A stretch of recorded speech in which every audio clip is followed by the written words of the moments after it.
Assalamualaikum warahmatullahi wabarakatuh.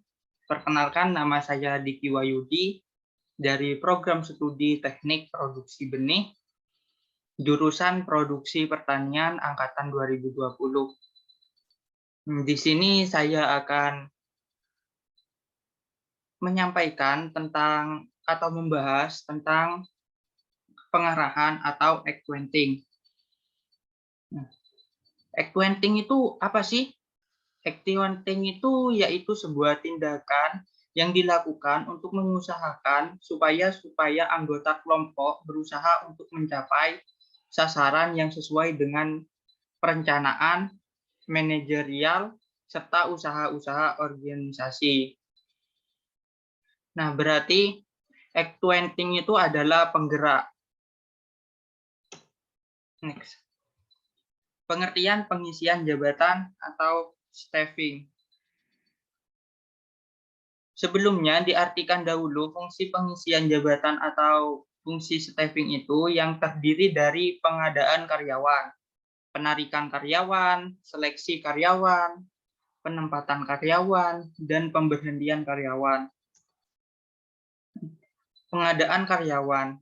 Pengadaan adalah proses penarikan, seleksi, penempatan, orientasi, dan induksi untuk mendapatkan karyawan, baik kualitas maupun kuantitasnya, adalah sesuai dengan kebutuhan perusahaan. Nah, berarti pengadaan itu adalah mengadakan karyawan atau merekrut karyawan. Untuk mendapatkan karyawan yang baik harus dilakukan dengan cara analisis jabatan atau job analysis, uraian pekerjaan atau job description, dan spesifikasi pekerjaan. Penarikan karyawan atau recruiting, kegiatan mencari atau menetapkan sumber tenaga yang diperlukan dan mempengaruhi cara penarikan melalui iklan tenaga kerja agar mau melamar pekerjaan yang masih kosong di perusahaan. Nah, sumber karyawan di sini dapat bersumber dari sumber internal, yaitu kalau dari sumber internal melalui karyawan yang telah ada, baik karena rotasi, promosi, dan yang kedua dari sumber eksternal. Nah, sumber eksternal itu yaitu karyawan yang ditarik dari luar perusahaan atau mengambil karyawan dari perusahaan lain. Kemudian ada seleksi karyawan. Nah, kegiatan pemilihan dan penentuan pelamar yang diterima atau ditolak untuk menjadi karyawan perusahaan. Nah, prosedur seleksi ini harus melalui seleksi surat-surat lamaran, pemeriksaan referensi, wawancara pendahuluan, seleksi ilmu pengetahuan, tes psikotes, tes kesehatan, wawancara dengan atasan atau keputusan diterima atau ditolaknya. Tingkat-tingkat seleksi. Ada tingkat seleksi tingkat pertama, kedua, dan ketiga. Penempatan karyawan. Penempatan karyawan yaitu adalah kegiatan untuk menempatkan karyawan yang telah lulus seleksi jabatan tertentu. Dalam penempatan karyawan harus dilakukan orientasi atau induksi. Orientasi itu memberitahukan karyawan baru tentang hak dan kewajibannya, tugas dan tanggung jawabnya, dan peraturan perusahaan yang ada. Nah, tujuannya supaya karyawan merasa dirinya lebih diterima di lingkungannya. Induksi. Induksi itu sendiri yaitu kegiatan untuk mempengaruhi tingkah laku karyawan baru yang telah ditempatkan agar ia menaati peraturan dan norma perusahaan. Nah, serta pelatihan. Nah, dilakukannya pelatihan ini untuk meningkatkan efisiensi dan efektivitas kerja karyawan. supaya karyawan itu terlatih di bidangnya. Nah, pemberhentian karyawan. Pemberhentian itu sendiri adalah putusnya hubungan kerja seorang karyawan dengan suatu perusahaan. Nah, hal ini biasanya disebabkan oleh keinginan perusahaan ataupun keinginan karyawan itu sendiri. Kemudian karena kontrak kerja sudah habis, peraturan perburuan, pensiun atau meninggal dunia. Nah, pengarahan atau menggerakkan, equipping. Nah, menurut G.R. Terry, pengarahan adalah membuat semua anggota kelompok agar mau bekerja sama dan bekerja secara ikhlas serta bergairah untuk mencapai tujuan sesuai dengan perencanaan dan usaha pengorganisasian. Jadi pengarahan, kegiatan yang dilakukan, jadi pengarahan itu yaitu kegiatan yang dilakukan oleh pimpinan untuk membimbing, mengarahkan, mengatur segala kegiatan yang telah diberi tugas dalam melaksanakan suatu kegiatan usaha. Nah, pokok masalah yang dipelajari pada fungsi pengarahan, yaitu ada satu, tingkah laku manusia. Nah, kebutuhan karyawan selain gaji dan kompensasi yang sesuai, perlakuan yang manusiawi terhadap karyawan dapat mendorong peningkatan produktivitas kerja. Yang kedua, hubungan manusiawi. Nah, dalam kehidupan berkelompok atau organisasi, ini harus didasarkan atas kebutuhan, kepentingan, hormat menghormati, saling membutuhkan, dan kerjasama di antara semua pihak untuk mencapai suatu tujuan. Yang ketiga ada komunikasi. Nah, komunikasi itu sendiri adalah suatu alat untuk menyampaikan perintah, laporan, berita, ide, atau pesan, ataupun berupa informasi dari komunikator kepada komunikan agar di antara mereka terdapat interaksi.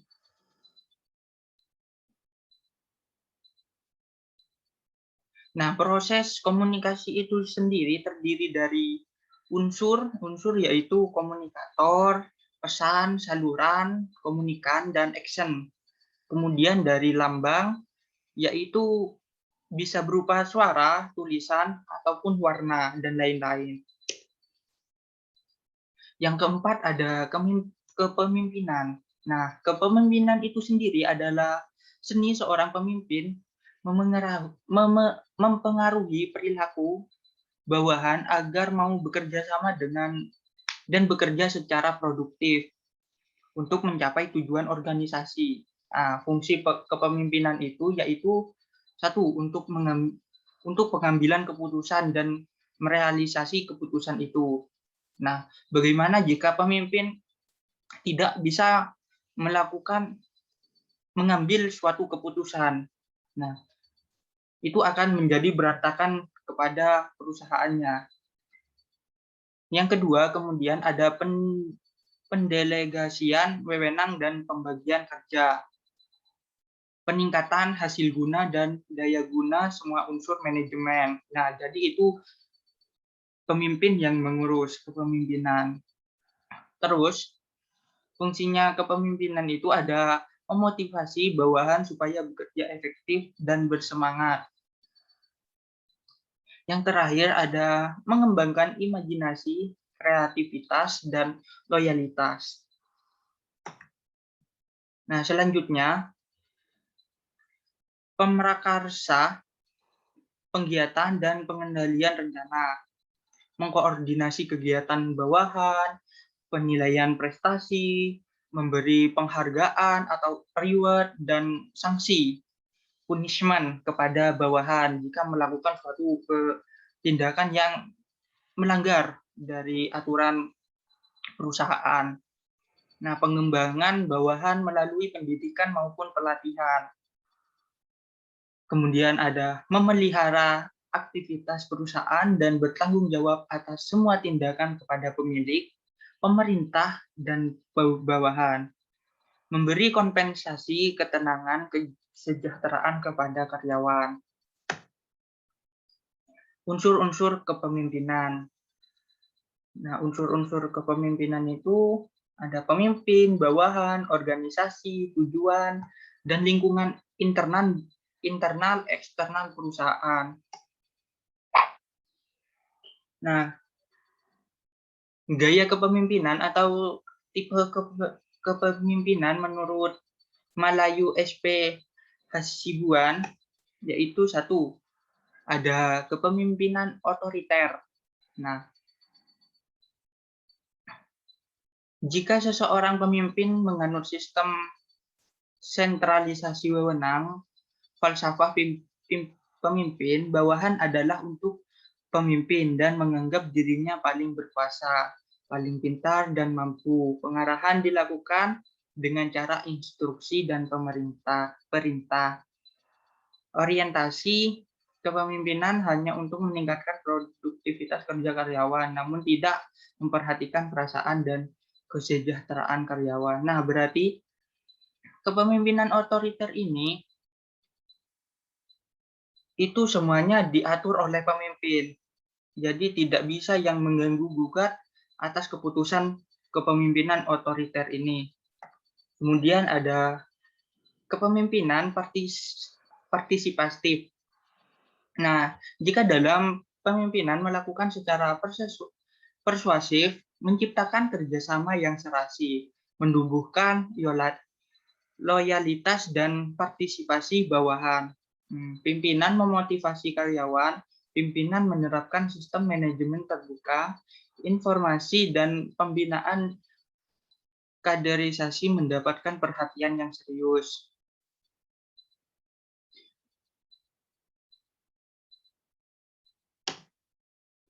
Yang ketiga ada kepemimpinan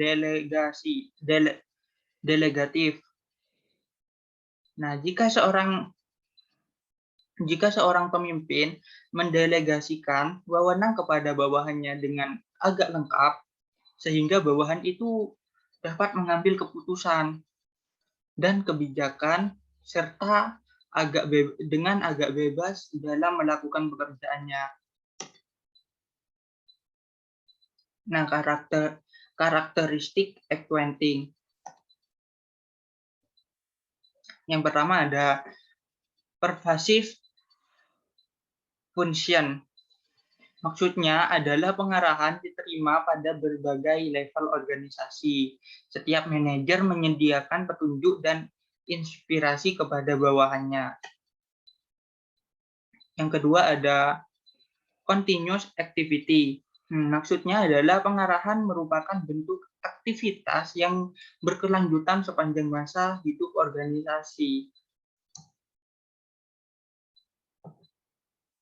Kemudian ada human factor.